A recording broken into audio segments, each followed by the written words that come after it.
It is a true honor to have all of you here. On January 3rd, 2009, Satoshi released Bitcoin. The world was forever changed, but almost no one realized it. A handful of pioneers took up the task of explaining Bitcoin, how it worked, and why it would make the world a better, freer, and fairer place. These advocates were largely met with derision, but they continued their work undeterred. Fast forward to today, 16 years later, tens of millions of users participate in Bitcoin's network, and it is the 9th largest asset in the world. Its supporters, once relegated to email lists and internet forums, are now on Main Street, Wall Street, and as of Thursday, the Oval Office. When the history of this decade is written, last Thursday's executive order will mark a turning point. The president established a strategic Bitcoin reserve and announced a policy to maximize Bitcoin's strategic position as a unique store of value in the global financial system. This would have been impossible without countless individuals, many of you in this room, taking the time to discuss, understand, and ultimately champion Bitcoin. Our goal for today is to continue this process, to help people understand how Bitcoin benefits America and the world writ large. To that end, we've gathered Bitcoin developers, investors, advocates, and industry executives alongside government officials, policy experts, and civil servants here in our nation's capital to build on Thursday's momentum and chart a course for an America strengthened by Bitcoin. Thank you all for being here, and I'm very, very excited for our next speaker, the original Bitcoin senator, Senator Cynthia Lummis.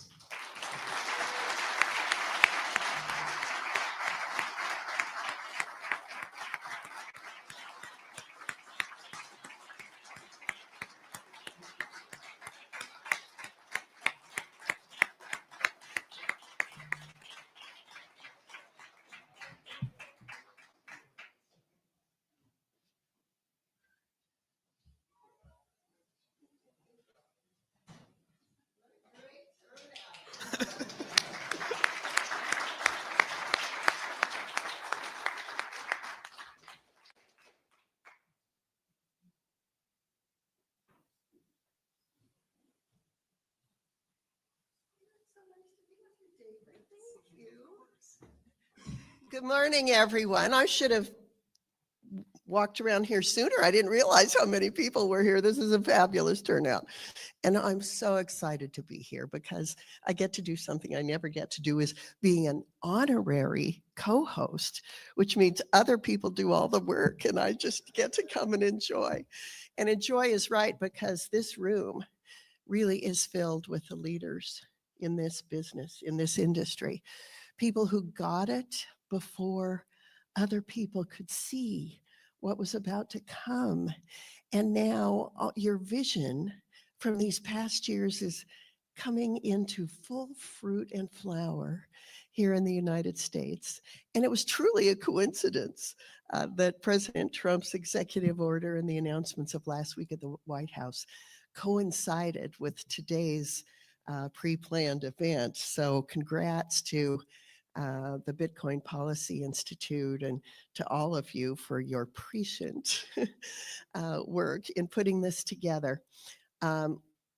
We have votes today at like 11:30, and my staff says, "Oh, you can make your remarks and then come back to vote." And I said, "Heck no, I want to stay all morning because I get to sit and listen to you, the experts in this industry." So I'm here this morning to greet you and hopefully just cheer you on and inspire you for what you're doing, because the innovations and the vision and the excitement and the knowledge base is in this room. And there's so much to share with other people that we have a lot of work ahead of us. But the real contributors, the real sharp minds, the leaders, the innovators are here so we can work together to make this happen. I'm so pleased to announce that today I will be reintroducing the Bitcoin Act.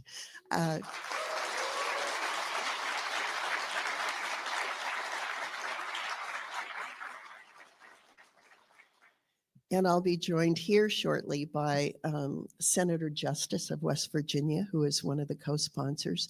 And we have several other additional co-sponsors. And a lot of it is a result of the excitement that's been building, both among you and at the White House. And so we intend to make a real push for helping people understand this asset class. You know, there are still people who don't know the difference between Bitcoin and other digital assets. I was listening, I was homesick with pneumonia last week, and so I could barely lift my head off the pillow. But I was listening to Fox Business, and one of their on-screen talents, a gal that has some pretty good knowledge about digital assets, was talking about the Bitcoin Strategic Reserve. And one of her co-hosts said, "What is a Bitcoin?" And so I'm waiting to hear what she had to say. And she gave an absolutely perfect definition of the Ethereum blockchain.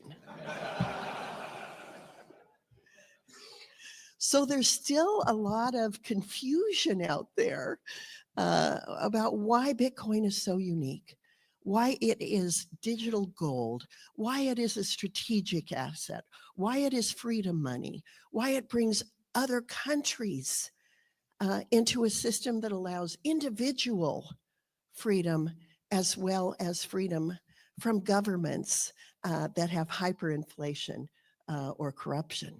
I mean, this asset is a game changer for the whole world. So for America, the leader in financial innovation, to have sat on the sidelines for as long as we have is unusual for us. And that's why I'm so proud of President Trump and his team for taking us off the sidelines and putting us in the arena of global policymaking and making sure the innovations that happen here. And he has pledged that he wants America to be the place that is the repository of the knowledge base, the mining, the entire gamut of financial services associated with Bitcoin. And he realizes that a strategic asset that has the durability, the quality, the completely 100% decentralized nature of a scarce asset like Bitcoin is absolutely unique in the world in the 21st century. And the talent to harness those capabilities, those qualities of Bitcoin, and make them available throughout the world and here in the United States as well to people who are either unbanked or underbanked. And in the scary case of Choke Point 2.0, debanked Americans. I mean, who could have ever thought that could happen in this country? That banks would take customers off their balance sheets because they're afraid of the business you're innovating? That's about the most un-American thing I can imagine. Hopefully those days are over, and we're doing everything we can to make sure they are. That's un-American. We're not going back. We're going to make sure this asset and other assets in digital format become the product that the world looks to. This becomes the product that helps America remain the world's reserve currency and that brings about innovations that make money faster and cheaper and better available, regardless of where you live in the world, regardless of your circumstance. This really is freedom money, and America should lead when it comes to freedom money. So I'm just looking forward to being here today and being the little fly in the wall that gets to listen to all the expertise in this room. I want to thank you so much for what you're doing for this industry in America, and for sharing your knowledge base with those of us in Congress who don't have your vision, don't have your knowledge, but want to harness it and make it available so you have a clear legislative framework that gives you the ability to innovate and be free and make this asset everything that it can be, everything that it was designed to be. So God bless you all, and I'm looking forward to hearing what you have to say. And now I think I get to introduce Senator Jim Justice, don't I?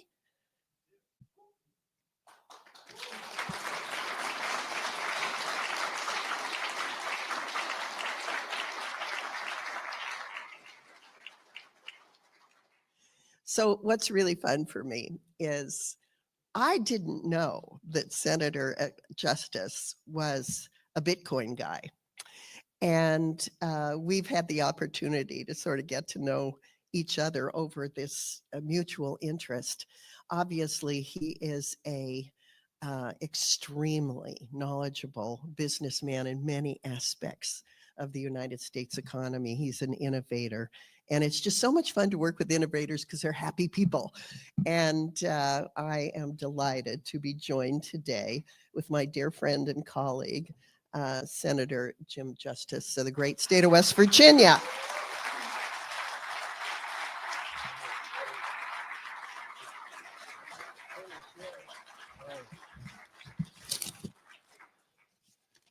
Well,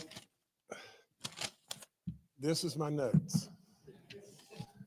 So let me just say just this. I can't be more honored to be here for sure. But just to think, the Crypto Summit, Bitcoin Act, it's really unbelievable what we have right at our fingertips. That's all there is to it.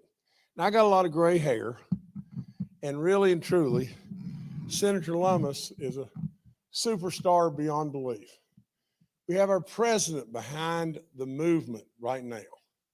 We have this great senator behind this movement right now. Now's our time. Now's our time to really do something. Now, with that being said, I think just about just this. The whole world awaits. I always call the voters Toby and Edith. Now, I'm a plain-spoken guy, okay? There's nothing fancy about me, but I've done a lot of stuff. Now, and with all that being said, I'm a real believer, and I'm really, really proud to join the team today. But some way, somehow, we've got to reach Toby and Edith.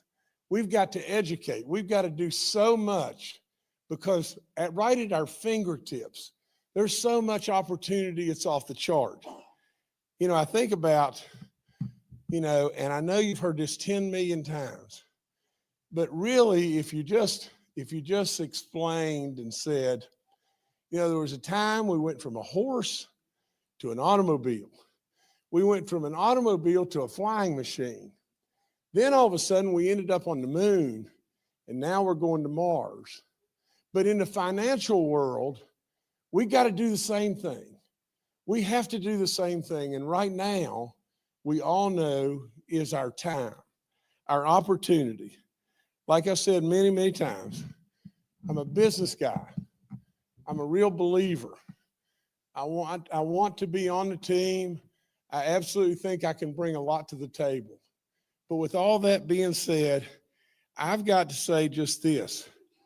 We have so much of an opportunity right now, right at our fingertips. Of all things, I would say to each and every one of you, just this today, and just keep this in your mind. I'm a coach. I've coached forever. I still coach. I love kids. But you know what my ball team would do right now? My ball team would all be together and they would scream, "Let's go," right now. That's what all of us should do. Let's go. because now is our time. Right now is our time. The opportunity to do stuff to perpetuate this nation beyond belief. It may very well be that we become the center of the universe as far as the financial world. That's what we want to do. American needs to lead the way. So it's really, really, really, it touches my heart in a big way. My dad would have always said, dream big, son. Dream really big. We came from really humble beginnings. But my dad would have said, dream big.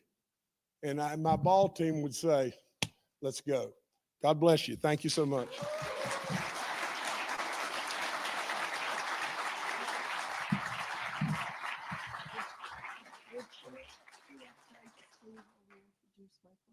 No, I'll stay right here. Where do you want me Okay, to stay? right there.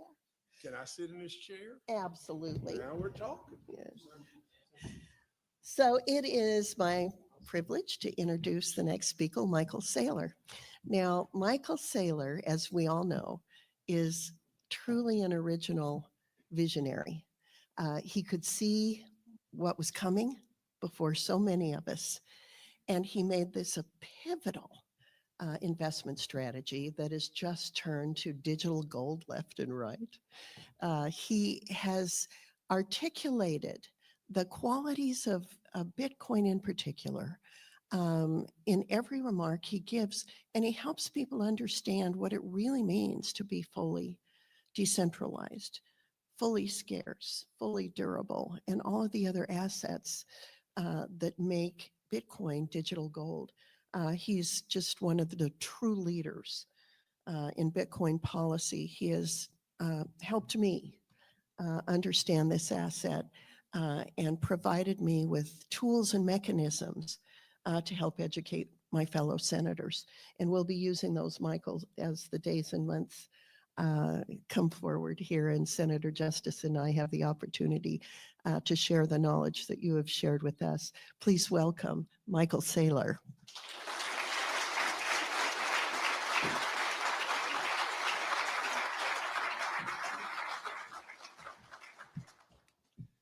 I'm delighted to have the opportunity to speak today. The word strategic Bitcoin reserve to the casual observer they sound like a stockpile of an asset. To a closer observer, it sounds like a stockpile of the most valuable asset the human race has ever invented. But I'm here today to show you how the strategic Bitcoin reserve represents a strategy for United States digital supremacy in the 21st century. The president, with his vision, has established a strategic Bitcoin reserve as of last week and has declared that America will be the Bitcoin superpower. That is prescient. I would hazard to guess that the great majority of the people that saw that post don't even know what Bitcoin superpower means, and they haven't really considered it. I was inspired by the words, and that caused me to put together this presentation today. Why is Bitcoin critical to the prosperity of the United States in the 21st century? That is the question we all should be asking. There are many metaphors for thinking about a strategic reserve of Bitcoin. Bitcoin is digital capital. If we thought of it as Bitcoin as digital capital, is this a stockpile of cheese? Is this a stockpile of oil, natural gas, or even uranium, all of which would be interesting? Well, at its worst case, in its narrowest form, you could think about the strategic Bitcoin reserve as a stockpile of the apex asset of the human race. And so what's it worth? Well, over the next 20 years, I think it's worth anywhere from $3 trillion to $106 trillion to the United States. U.S. corporations, like my corporation, are actually recapitalizing on Bitcoin. We've gone from having $250 million of assets 48 months ago to having nearly $45 billion of assets in 48 months. If you look out over the next 20 years, corporations that are accumulating Bitcoin on their reserve, like MSTR, like Mara, like Riot, they're going to have 20 to 40 trillion dollars. So this is a small metaphor, but it's a powerful metaphor. But you know, it's hard to rent out or finance or develop your cheese or your gold or your natural gas buried in a vault. So a more powerful metaphor is Bitcoin is digital property. If you own 5% of Manhattan and your family had owned it for 100 years and someone said, how are you going to pay your bills? You wouldn't say, we're just going to sell it. You would say, we're going to rent it. We're going to develop it. We're going to put a building on top of it, a business on top of it, or we're going to finance it. We're going to borrow against it. The same is true with Bitcoin. In 20 years, the United States could be generating $10 trillion per year by renting, developing, or financing the assets in that strategic Bitcoin reserve. The AIs are coming. The AIs don't get bank accounts. They don't get credit cards. The AIs, the artificial intelligence economy, will be built on digital capital, digital property. It'll be $100 trillion economy. It'll be built on Bitcoin. Well, a lot of people, they think of it as an asset. You think of it as a property, but what we know to be true is that Bitcoin is actually a network, and it's not just any network. It's not an information network. It's an energy network. It's a conservative network. I can send $1 billion from me to you. I lose it. You have it. That is the conservation of energy in cyberspace. So when you start to visualize Bitcoin as a digital energy network, what you realize is that trillions of dollars of digital commerce will flow over that network. The banking system of the world is going to rebuild itself on a digital energy network. We're going to have 40,000 banks that'll be settling with each other in real time. Finally, moving billions, tens of billions, or hundreds of billions of dollars an hour over a pure digital network. Right. So if you look at the world and imagine digital energy moving around the world, and then you ask the question, would you want to own it or would you want to ignore it? It's an important question. And of course, you know, I think some of you might have seen the cyber blackout of X yesterday and all the cyber attacks. The last and most important metaphor is when we have open digital energy flowing, it is a commerce network. But when we reverse that digital energy into a shield, it becomes a defense system. Bitcoin's a digital defense system. Bitcoin messages, data authentications, transactions, they're unstoppable, uncorruptible, immutable, immune to tampering by any known cyber threat. You can protect the United States commercial and military and financial systems behind a wall of digital energy. And that's exactly how we will do it. You know, even Elon Musk pointed out, the AIs don't know how to hack Bitcoin. They can spoof you out of your money. They can convince you that there's someone they're not. There's no way to trick an 800 exahash digital wall that's based on modern encryption. The AIs won't get through that wall. What's driving the growth of Bitcoin? It is the most powerful force in the world right now. It's growing nearly 60%. It's become the eighth largest asset in the world. It's about to become the largest asset in the world in the next 48 months. What is it? It's all of the smart money in the world running from risk, running from the past toward the future, from something less secure to something more secure. And they're doing it in the most visible way with their capital. This is a map of the wealth distribution in the world, about $900 trillion. If you break it into uses, half of it is just a store of value. We're long-term, we're preserving our capital for the long term. We just want to keep our money. The other half are assets held for utility. I want to do something with the asset. If you drill into the 450 trillion, you realize the problem is that long-term capital is being dissipated and decimated by fires, by floods, by famines, by tariffs, by wars, by competition, by rust, by obsolescence, by torts, by traffic, you name it, right? What's that cost? That costs 10 trillion a year. There's people go, well, what is Bitcoin's use case? The use case is to not suffer $10 trillion a year of damage from entropy, from inflation, from chaos, from the future. Bitcoin's an asset without the financial risk of a currency, a bond, a stock, and it doesn't have the physical risk of real estate and property. And we're stripping away the counterparty risk to everything. And so we're moving away from risk. And what that means is that as the word spreads that there's an opportunity to keep your money without taking risk, long-term capital is being merged into the Bitcoin network. The greatest digital transformation of the 21st century, it isn't the transformation of music. It isn't the transformation of your photos, your communications, your Facebook friends, or educational videos, although each of those things made $1 trillion company. The greatest digital transformation is the transformation of capital. So it's the transformation of 450 trillion. What's it worth? It's worth half of everything. It's half of everything. That's the transformation. Digital capital is stronger, faster, and smarter capital. It's everything you don't like about the building stripped away, and you've got an invisible, indestructible, immortal, teleportable building. It's a better building. It's global capital.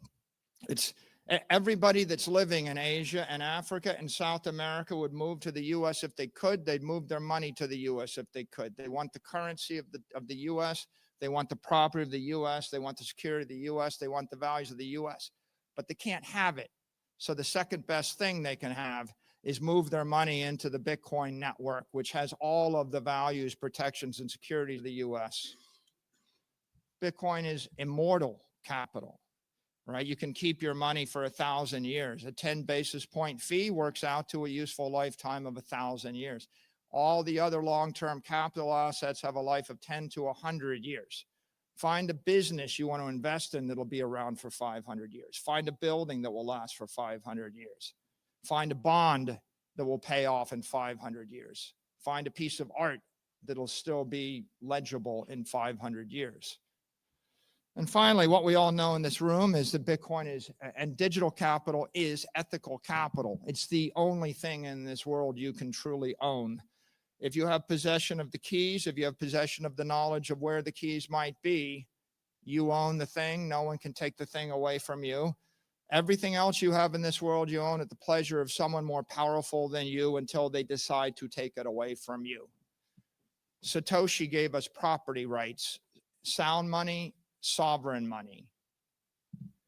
It's a network, but what is it? It's the world's most powerful network. 800 exahash. What's the measure of digital power? It's exahash, 20 gigawatts, all the electricity, all the power that fires up the US Navy. It's also got the most economic power. My company spent $33 billion to buy 2.4% of the network. Do the math in your head, you'll realize there's $1 trillion of real money that has flowed into this network, and there's $1 trillion of smart money behind it.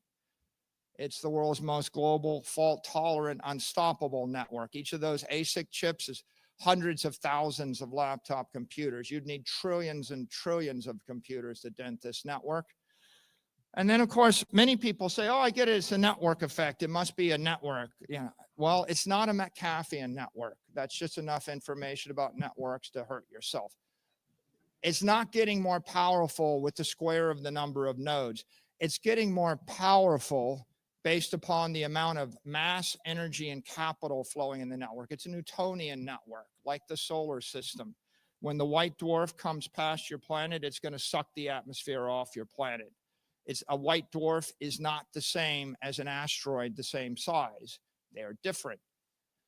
Bitcoin is the brightest thing in the financial universe, right? Heat and light. It's the most interesting. It's growing stronger. It's growing hotter. It's growing denser as it draws the capital of the world into its orbit. What capital? Physical capital. People are selling their buildings. Financial capital. They're going to trade out their low-grade bonds, their currencies in third world and in the second world. Foreign capital. They're going to sell their Siberian real warehouses and their Russian natural gas rights. It's drawing antiquated capital, the capital of the 20th century. It's drawing smart capital. Anybody that thought about it and thought, do I want to be invested in something that's going to decay or be destroyed over time by 100 uncertain risks? Or do I want to just keep my money in cyberspace? And then digital capital, right? The AIs, they don't get the bank account. As the economy digitizes, people want to move digital money at the speed of light with a million transactions a second. You're not doing it with a Siberian warehouse. You're not doing it with natural gas or gold. You're not going to do it with any 20th century asset. Where is it headed? Well, there's an open source model. You can download it on GitHub called Bitcoin 24. Plug in your own assumptions. Our assumptions, well, Bitcoin's currently 22 basis points of the global economy. That's $2 trillion. Over 20 years, right now it's been growing about 60% a year. If it decelerates from 60% a year to 20% a year, the average return is going to be 29% a year over the 20 years. That is the base case. That arrives at a price of $13 million a Bitcoin in USD terms, or $280 trillion in the network. Does the world turn upside down? No. What happens? Well, everything pretty much stays the same, except for those that embrace Bitcoin get rich and powerful. Those that don't embrace Bitcoin get weaker and poorer. Otherwise, everything that you see in the world today will still be there in the world in 20 years. Bitcoin is not a threat to the dollar. The dollar is currency. Bitcoin is capital. In the modern world, there are plenty of academic economists. They will just recite ad infinitum. Well, money is a store of value, a medium of exchange, a unit of account. There, I told you. And they just haven't really thought about that past just rote memory. This is why you shouldn't rote memorize stuff in education. Think a little bit harder about what's going on here. If you need money for the next 4 weeks in Argentina, then you're using the peso. If you need money for the next 4 years in Argentina, you're using the dollar. If you need money for the next 40 years in Argentina and you're smart, you're using the Bitcoin. And so the dollar is competing, but is competing against the M2 money supply of the CNY, Chinese currency, European currency, Japanese currency. Right now, we're about 17% of that. We should be able to grow to 30% of that. How? With digital currency. If US banks and US corporations can issue digital currencies backed by the US Treasury, we will expand that supply of US currency by $10 trillion, right? That's a digital asset strategy. That's why the stablecoin bill and the Genius Act matter. It is not capital.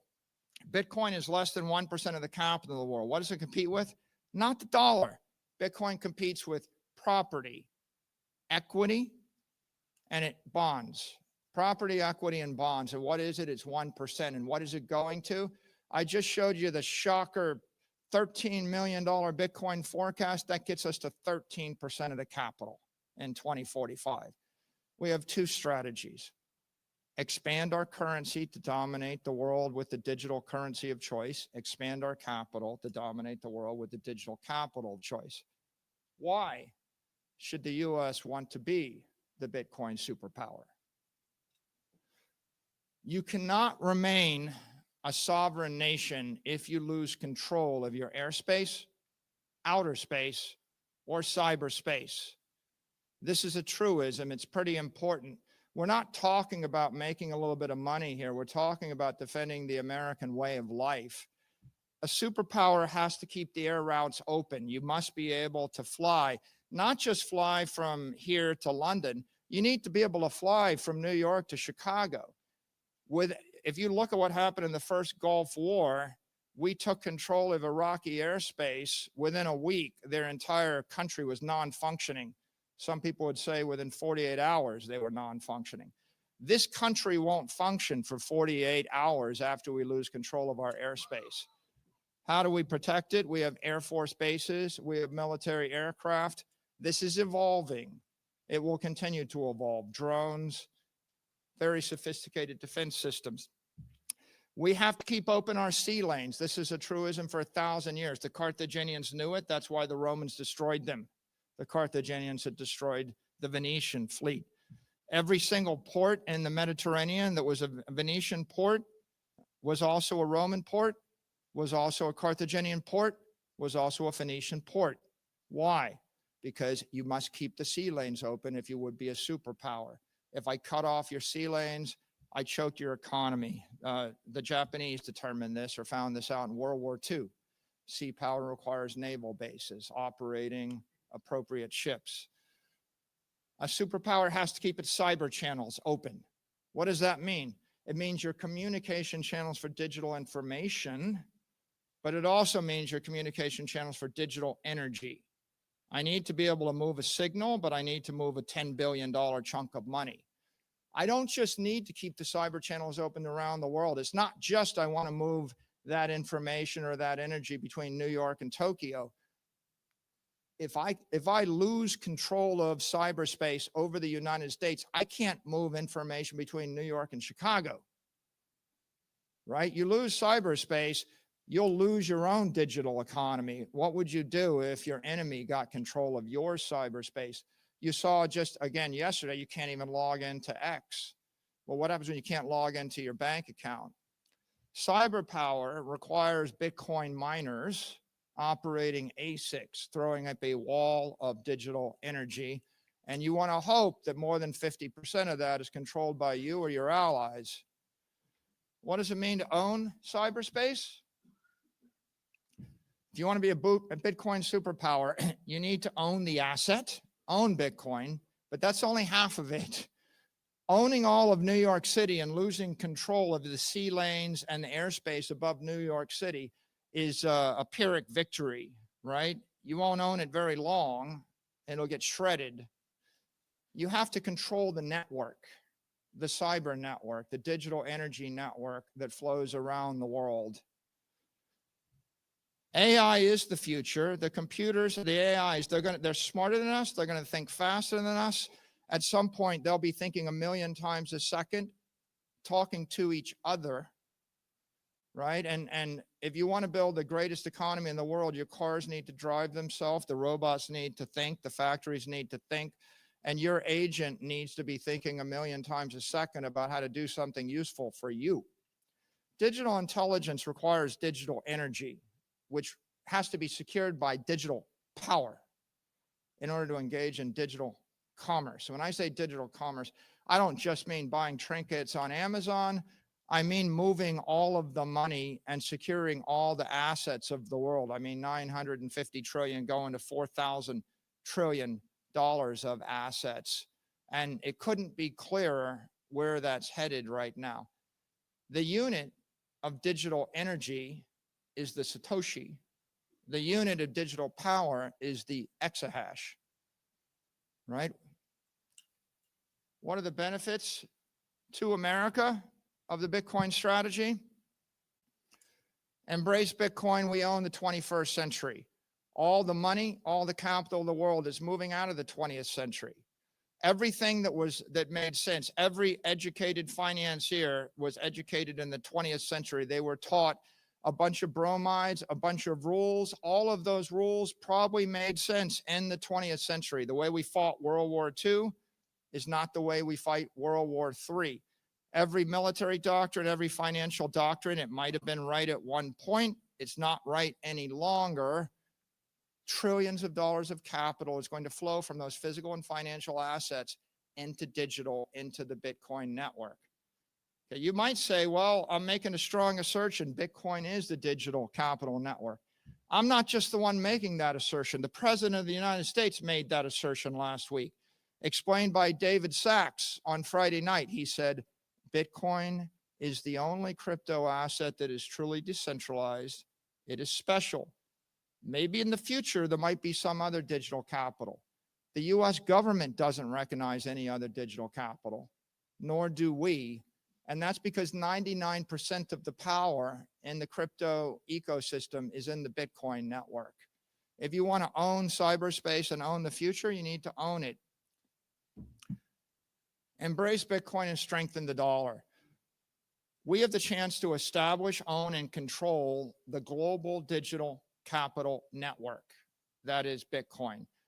We can back the US dollar with Bitcoin reserves, the only monetary asset that is competitive to the dollar. If I need a liquid fungible asset to capitalize a company or an institution, it's not real estate, it's not natural gas, it's not art, it's not private and public equity portfolios, it's not even going to be an index of equity. The only asset that I can use other than Bitcoin is US treasuries everywhere in the world. If anybody ever decides to replace those, they'll replace them with Bitcoin. We should own both. Embrace Bitcoin, attract foreign capital. It's not just we're getting the 20th century money, we're getting the rest of the world's money. If I gave you money, if I took all your money, I dropped you in Africa and I said, you got to invest in a diversified portfolio of private and public equity and real estate or in Africa, or you can put your money into the digital capital network and move it anywhere else at the speed of light. And I gave you a choice to punch the orange button or leave it in Africa for 100 years. You would punch the orange button. Everybody else in the world's figuring out the same thing right now. That's why countries will make laws against it. That's why the Chinese have export controls on their capital. All of the capital will flow into the US. But if you can't physically come to the US, the next best thing is you flow into the digital capital network and you get all the protections of the US. And finally, you embrace Bitcoin, you empower Americans. It's American companies with Bitcoin on the balance sheet. They're going to outlast, outperform, and outlive their competitors. It's American institutions that are holding Bitcoin. They're going to enrich their shareholders. The beneficiaries are us. And the last point, with the appropriate digital assets framework, we can become the bankers to the world. Right? When we export Bitcoin to the world, we're exporting our values, sovereignty, sound money, integrity, property rights. When we export digital currency, we're literally exporting our currency. If we create other digital securities or digital tokens, we'll be exporting our companies, our ideas, our securities, our financial products to the world. We can dominate this industry. So how should the U.S. pursue a Bitcoin strategy? Well, Senator Lummis has given us a clear guideline with the Bitcoin Act in Nashville in July. And what the Bitcoin Act said, it said, let's acquire 1 million Bitcoin over a 5-year period in a programmatic, disciplined fashion, transparent to all. And so let's consider the consequences of this strategy. Well, first of all, last week, the president signed the Strategic Bitcoin Reserve Act or order. If we hold that 200,000 Bitcoin for the next 20 years, even though you see a flat line on the screen, the flat line is worth $3 trillion. So that's the value of doing nothing. Sometimes people think that you have to do something to make money. Sometimes the absence of doing awful and stupid things is making money. Doing stuff is highly overrated if the stuff is trading or selling your Bitcoin. The Lummis bill would acquire a million Bitcoin or 1.2 million Bitcoin. If you look at the consequences of that over the time frame, it's worth $16 trillion to the nation. If you get a bit more aggressive and we go for another million, it's worth $34 trillion to the nation. In this case, there's a bit of reflexivity. If the United States starts to more aggressively stockpile Bitcoin, it's going to accelerate the growth of the network. It's going to accelerate capital flowing in the network. It's going to increase and expand the overall digital capital network. If we move to a triple max strategy, you'll end up with 4 million Bitcoin. That's worth $73 trillion to America. And of course, President Trump has laid out a guideline. We should be the superpower. If you want a superpower strategy, here's a superpower strategy. Acquire Bitcoin consistently. By the way, over what time frame? consistently daily between now and the 0.99. 0.99 is January of the year 2035, the point at which 99% of the Bitcoin supply has been mined. The asset becomes effectively capped for all practical purposes because the last 1% comes out over 100 years. 0.99 between now and then is you've got 10 years for the digital gold rush. You should get your Bitcoin before there's no more Bitcoin for you. And you can see here, in this strategy, we acquire it consistently, and then we use surpluses from the US government to continue to save in Bitcoin. It's worth $106 trillion to the United States. And so what does that look like? Well, the Lummis plan, which is grand, is modest in some ways, and a modest strategic Bitcoin reserve plan neutralizes the national debt. Sometimes doing modest things are actually brilliant as long as you do the thing. It's like the people that bought just a little bit of Bitcoin in 2012. It was a modest investment. It made them billionaires. A modest thing 20 years in advance is a brilliant thing. If you're more aggressive, the triple max plan negates the national debt. The superpower plan creates a global superpower. We bought 78% of the United States for $40 million. $40 million purchased nearly 80% of this country. Think about it for a second.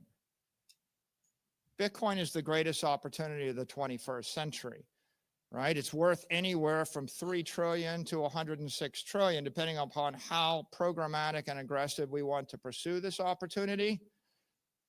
These opportunities don't come along often. This is the once in a century opportunity. And as Donald Trump has said, never sell your Bitcoin. And I'll leave you with the final thought. What happens if we allow another nation to claim title to Bitcoin superpower? If we don't claim it, we give them control of the network. We give them all the wealth in the world. We risk being impoverished and imperiled by a hostile nation that controls all the world's digital energy. You could have clung to your glass beads when the world went to the gold standard. You could have clung to your steam engines when the world went to internal combustion. You know, you could have kept your wood burning stoves when Rockefeller offered you petroleum. We could have dismissed nuclear power. We once had another project. We had a Manhattan Project. It was a large investment in nuclear energy. Do you want to control the world's digital energy? Because the digital economy will run on digital energy. The choices are either prosperity or poverty in the 21st century. Bitcoin is manifest destiny for America. Thank you.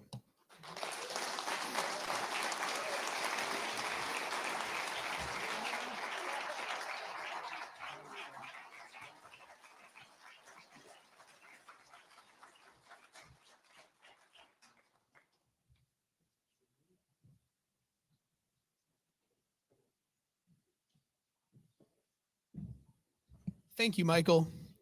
It is now my great honor and privilege to introduce an American entrepreneur, a political commentator, and perhaps, I think a lot of us here agree, the next governor of Ohio, Vivek Ramaswamy.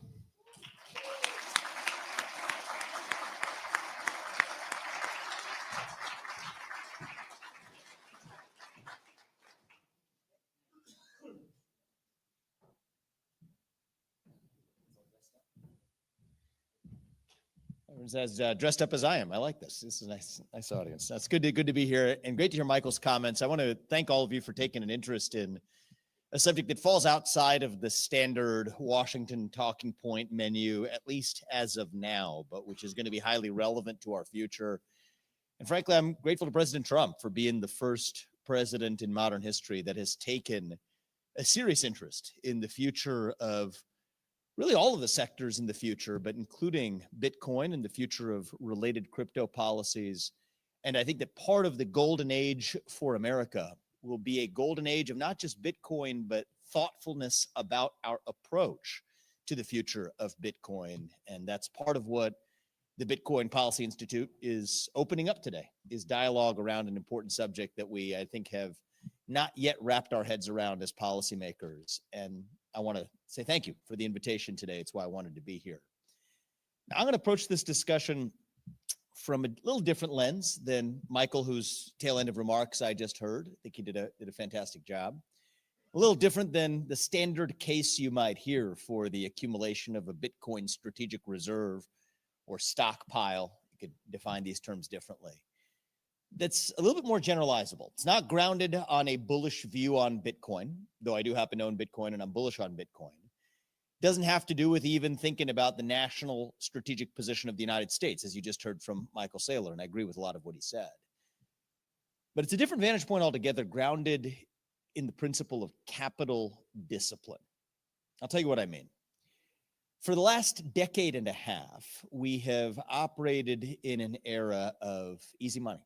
This isn't a controversial statement to make. We have lived in an era of money raining from on high, like the Federal Reserve, like manna coming from heaven, or sometimes, as I might have described it, showering a room full of cocaine addicts with cocaine. And what that has done is it has suspended the usual conditions of decision-making by any institution, by a federal government, by a state government, by a corporation, by a nonprofit, by a foundation. Usually these institutions operate under conditions of capital scarcity. And there's a complicated way of just explaining what I'm about to describe. I'm going to go with the simpler way. I have an old principle that said that if you can't explain it to a ninth grader, you probably don't understand it yourself. So we're going to go with the simple way today. Under conditions of capital scarcity, an institution has to make a choice of how it allocates its capital. Do I spend it on project A, or do I spend it on project B because my resources are finite? Perhaps that is a biotech or pharmaceutical company. It's my background as an entrepreneur before I entered the field of public life. Am I going to spend it on this particular drug for, I don't know, endometriosis, or am I going to spend it on this particular other alternative drug for the treatment of a rare genetic disease? Perhaps it's where you might expend your resources as an energy company. Am I going to explore for more oil and gas here, or am I going to spend more on a refinery project over here? The basic questions of capital allocation under times of scarcity. What happened over the last 15 years and the aftermath of the 2008 financial crisis and the low interest rate policies that persisted for about a decade and a half is that capital effectively became free to everybody because of the policies adopted not only by the US Federal Reserve, but by central banks around the world. Under conditions of capital scarcity, you no longer have to decide between project A and B because functionally, you can just pursue both of them at the same time. Now, that led, particularly in the case of government behavior, to a level of overspending, government overspending, that created the inflation that began to kick in over the last couple of years, which instead then created a different response from the Federal Reserve and likely from other central banks around the world to raise interest rates and to exit the period of infinite capital for each of these institutions. And so what's going to happen, in the same way that we had a persistent period of infinite capital, of the absence of capital scarcity, we're now going to enter a new, and I believe even more persistent era of scarce capital once again. It's going to have a disciplining effect on every institution, from the private sector to the public. And that means that institutions, from nonprofits to companies to state governments to a federal government, are going to have to reconsider, what is my hurdle rate for a given project? What is my opportunity cost capital? Where else could I be parking this money?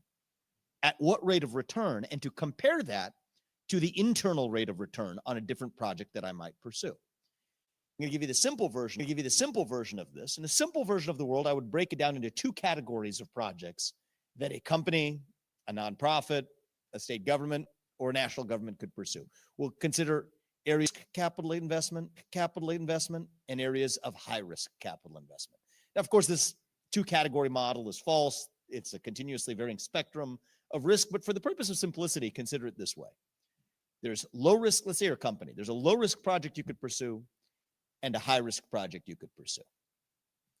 What ought to be your hurdle rate of return for a low risk project as a corporation? The default is a US Treasury. You could think about the default is a US Treasury. You could think about the duration, 3 months, 10-year, whatever it is. Right now, 10-year US Treasuries are yielding what? Somewhere between, give or take over the course of the next year, 4 to 5%. That's your hurdle rate of return. To say that as a company, I'm sitting on a safe, functionally, we hope it is, risk-free instrument for the long run and collect 4 to 5%. So if I'm going to take on a different project internally, even a low risk project at my company or my nonprofit or my institution, it better earn more than 4 to 5%, or else I would rather just leave it parked in the low risk instrument. That creates, again, a hurdle rate for risk adjusted return that we didn't have under conditions of infinite capital over the last 15 years. This is a new calculus that's really been traditionally the business decision that's back now, again in the United States. What about for your hurdle rate for a higher risk project? That's really the question at issue. There isn't today standard for what your hurdle rate ought to be. There's a lot of mumbo jumbo in financial theory about, well, it should be the LIBOR or the US 10-year Treasury rate plus some arbitrarily derived rate of return, plus 5%, plus 500 points or whatever it is. It's really just economic mumbo jumbo. I mean, I come from even the world in biotech investing and biotech capital allocation. People make up what the opportunity cost is for the rate of return. I believe that in the next 10 to 15 years, in the new era of scarce capital, where we are in need of institutions in need of identifying what their hurdle rate of return is going to be, for low risk projects, it is and ought to be the 10-year Treasury yield. But for higher risk projects that any company or any other institution contemplates, I believe the expected long run rate of return on Bitcoin will set the hurdle rate for internal capital investment. And the reasons why are clear because they're tied to the inherent attributes of Bitcoin itself. It has a fixed supply defined by a mathematical formula. As I've often said in other contexts, God is real, math is math, and pretty much everything else is negotiable, at least subject to change over time. Think about alternative hurdles of what you might use as your rate of return, even other commodities, even gold. We could think about the supply as really being variable over a long enough time horizon, the amount of gold we might discover on planet Earth. In an era of interplanetary exploration, sounds like kooky stuff to talk about, but just think about it very pragmatically. As we eventually at least reach and eventually maybe even colonize other planets, I believe it is more likely than not that we will discover large reserves of gold, AU, on the periodic table, same as we will of other elements on other planets as well. The supply of gold, let alone even the cost of storing it, are unlikely to be fixed. You're not going to find Bitcoin on another planet because it's not defined by the laws of nature, which our understanding of them continues to evolve and change anyway. It's defined by the laws of math, on which our understanding over time, because it is fixed in a way that's not subject to changing constraints in the natural world. So back to the question of when you think about what ought to be your hurdle rate of return for higher risk projects as a company, as a nonprofit, as a state government or a federal government, I believe we're going to see the emergence of Bitcoin in a way that we haven't in the last 10 years. Why haven't we seen it in the last 10 years? Because we haven't needed hurdle rates in the first place. We haven't needed hurdle rates for low risk projects. We haven't needed hurdle rates for higher risk projects. That is now rapidly changing. Now, against the backdrop of what I've laid out, you could ask the question of why have you limited this to be a hurdle rate of return for higher risk projects than for lower risk projects? Shouldn't Bitcoin just be the hurdle rate of return for everything, period, rather than the US Treasury? And this is where, I guess I would draw on one of my experiences. If you care about somebody, you tell them the truth. And if you care about yourself, you tell them what they want to hear. I care about this community and I consider myself part of it. I'm going to give you my perspective of the truth. And sometimes we get a little bit ahead of our skis in the Bitcoin world or the pro Bitcoin world, in that right now we're not operating against a backdrop of where any institution really, or say for a really small number of institutions, we just heard from Michael Saylor, so I can't say no institutions, but almost no institutions have adopted or tethered any component of their hurdle rate of capital return to the Bitcoin standard. We're not going to a world where it is automatically tomorrow going to be, now that's going to be the sole rate of return that we're going to compare any other project to. 10-year treasuries are going to be the standard for assessing low risk allocations of capital. But I think it would be a seismic step forward, and I think it is going to be a seismic step forward to say that even though the volatility of an asset like Bitcoin is obviously much greater than that of US treasuries, so too has been the rate of return on Bitcoin over the course of the last 10 years compared to those treasuries. For the higher risk, higher return stratum of where you measure what your hurdle rate is for your rate of return on a project, I believe Bitcoin will emerge as that new standard. And if you believe that, as I do, I think that makes for probably the most compelling case for any institution, governmental to non-governmental, to for-profit to nonprofit, holding some level of a reserve of Bitcoin. It helps to be bullish on it for the long run because you believe that asset's going to appreciate. But what it does is it tethers your institution's behavior under conditions of capital scarcity to something of fixed supply that has a fixed store of value that's likely to go up over the course of time. That is a different case for actually holding Bitcoin, even if you're a corporation. So we're talking about this at the level of the national stockpile or the national strategic reserve. But sometimes the case becomes clearer if you even look at it in the case of a company. If your company's sitting on a stockpile of cash, you're going to hold a lot of it. A lot of them do today in the form of US treasuries. Very few of them are holding those reserves in the form of Bitcoin today. I believe that is likely to change. Why do I believe it's likely to change? I believe over time, companies and institutions tend to do what they should do. And if they don't, others are going to do the same thing and outcompete them out of business. This is where I'm actually intrigued and proud of where one of the companies that I founded, called Strive, has actually played an early role in beginning to help catalyze that change. Strive was a firm I founded several years ago to push back against ESG overreach in capital markets.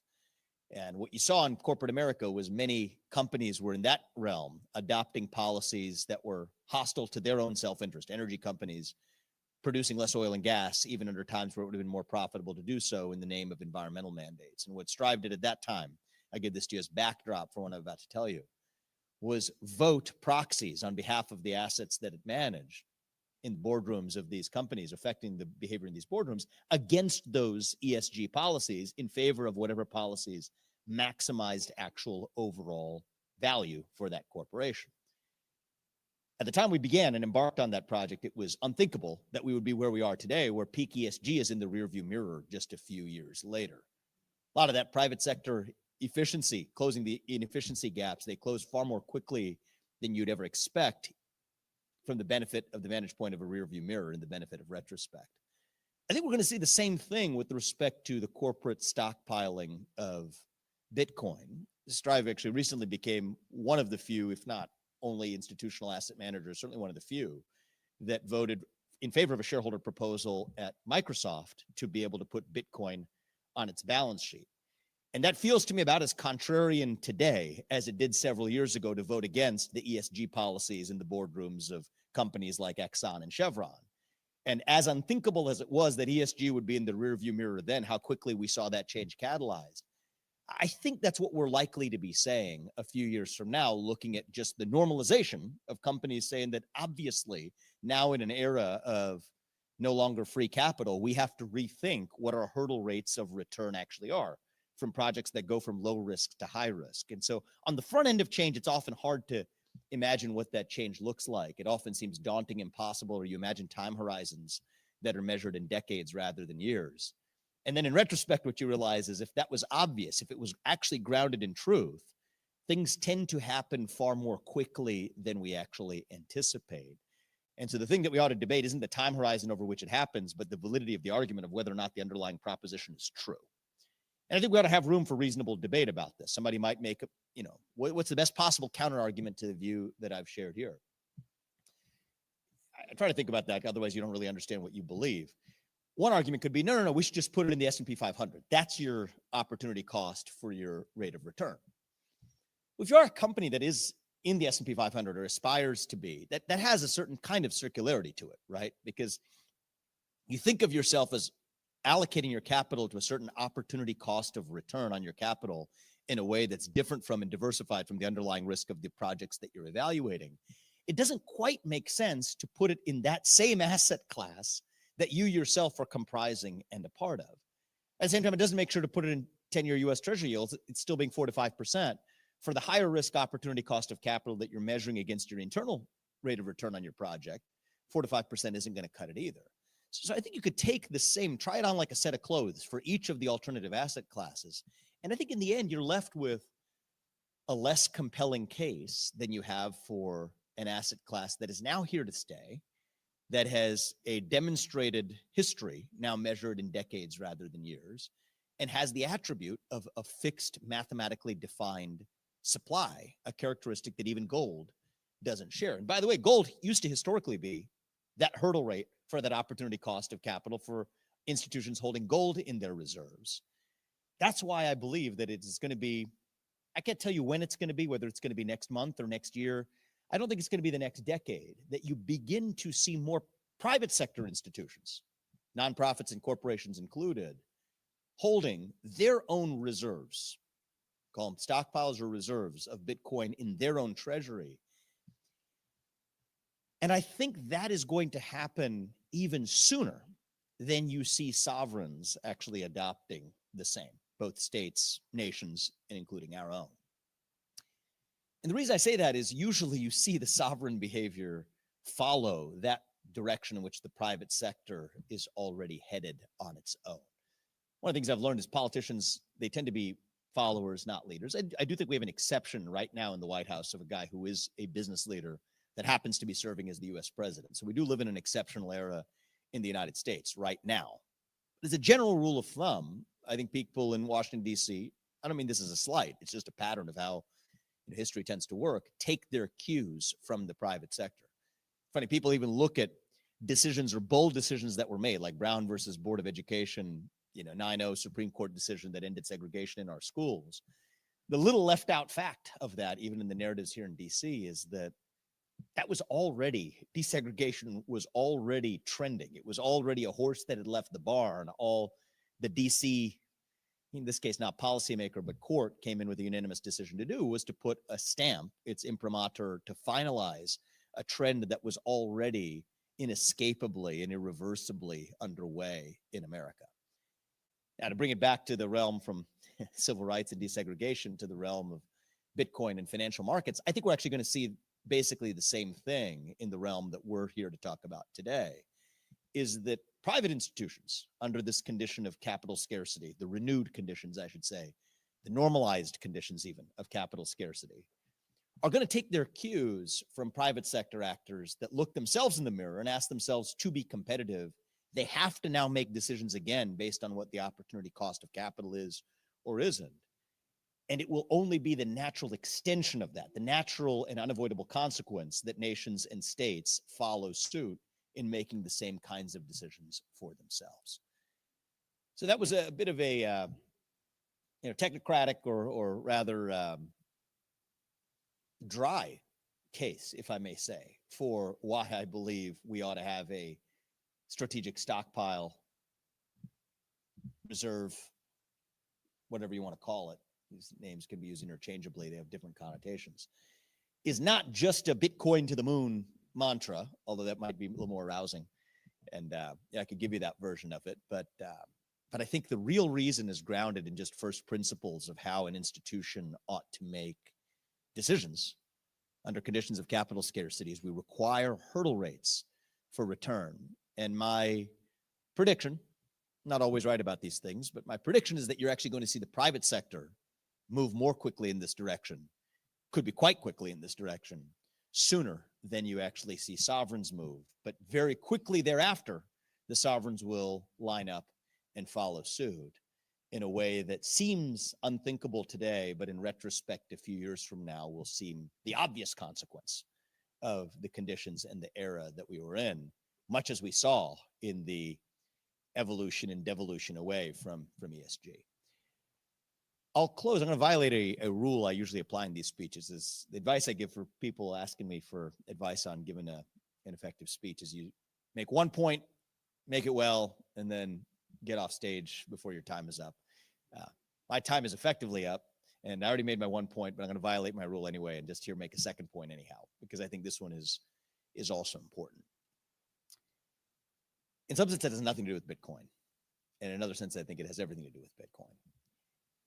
I think we live in a moment in our national history where there is a question confronting us that we are still yet to answer decisively. It's the question of who we are as Americans.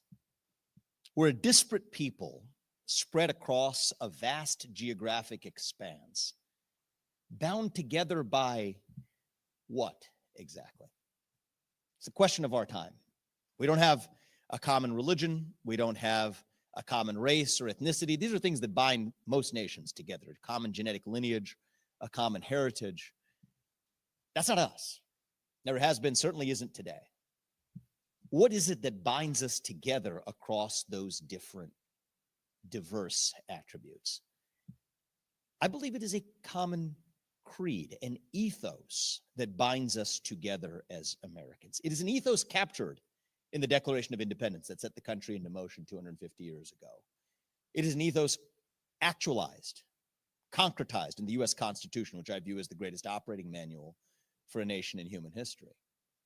But it's more than just what the words are in the Constitution or the technical operating strictures of our founding documents. It is an ethos that says that no matter who you are or where you came from or what your skin color is or where your parents came from, that you have an opportunity to be your own hero in the American landscape without any government or bureaucracy standing in your way. You could be a hero as a businessman. You could be a hero as an entrepreneur. You could be a hero as a national leader at the White House to a governor's mansion. You could also be a hero by being a cop or a police officer or a parent or a teacher or a dutiful son or daughter taking care of his elder parent in a nursing home, or somebody who just works hard for your family as a plumber and allows yourself to be the breadwinner for a family that gives your kids the American dream that's a better one than you had. That's what America is at our best. We're a nation founded on the freedom of every individual, no matter what your God-given gift is, distinct from every other person in the world, to use that unique God-given attribute to achieve the maximum of your potential in this country without a government or bureaucracy standing in your way. That, I believe, is who we are at our core. And we as human beings, we need the symbols that remind us of that from time to time. It is what I believe is in part codified in the symbology of the American flag right behind me here today. I think we live in a moment where we have lost those hero narratives, where those hero narratives for the next generation of aspiring heroes are missing. I believe that's what accounts for the growing epidemic of depression, anxiety, fentanyl, suicide.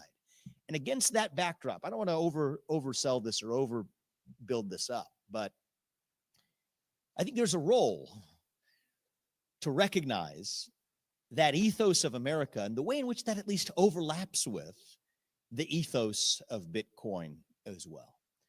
I think Bitcoin and what it represents, more than as a financial asset, also helps fill that void, fill that hunger for a symbol, a reminder of what American greatness was all about. And I think it makes that in the national context an even more fitting asset to fill our national stockpiles and national strategic reserves with something that not only most importantly has the financial attributes that I laid out earlier, but even more importantly for the long run, also in a moment where we lack the symbols of reminding ourselves and our next future generations of who we are, helps to fill that void by embracing capitalism rather than apologizing for it, by embracing success rather than victimhood. We're victors, not victims. That's who we are. And as much as I believe that's the American creed, that'd be the creed that I would like to see embodied in the future of Bitcoin. And I'll close with this, also the policies that are set surrounding not only the future of Bitcoin, but more generally, the future of crypto policy in America. I don't want to see us fall into a trap where we make the very mistakes in regulating and constraining and use crony capitalism to weed out and eliminate competitors. That's what you see in other industries. That's what you see through all of the course of human history and its interface between business and government. I think what makes the future of Bitcoin, and I'm not going to conflate them, but more broadly, the future of crypto policy interesting and important is that if the ethos of Bitcoin and the ethos of the character of the asset class we're talking about today is distinct and embodies the American spirit, then I want to make sure that we here in America don't adopt some of the same cronyist or market limiting or competition limiting forces that have tempted us in other regulated industries to use our future policy framework in the future of Bitcoin and crypto policy more generally to embrace those principles of freedom and competition without apology. And I offer that both as hopefully a note of inspiration as well as a note of caution as we enter what I believe is a new golden age, not just for America, but a new golden age for innovation in America. And I do believe that Bitcoin will be a critical and important part of it. Thank you for having me today, guys. God bless you and our great country. And come visit Ohio. I appreciate it. Thank you.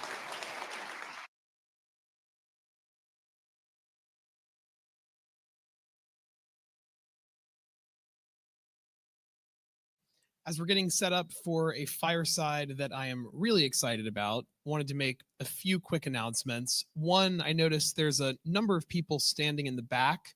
There are plenty of open seats here on the front row. There's also gallery seating upstairs if anyone is looking for a seat. So up next, we have a fireside chat between my good friend, Jack Mallers, the founder and CEO of Strike, and the king of stablecoins, the CEO of Tether, Paolo Ardoino. Thank you so much, and I'm really looking forward to this.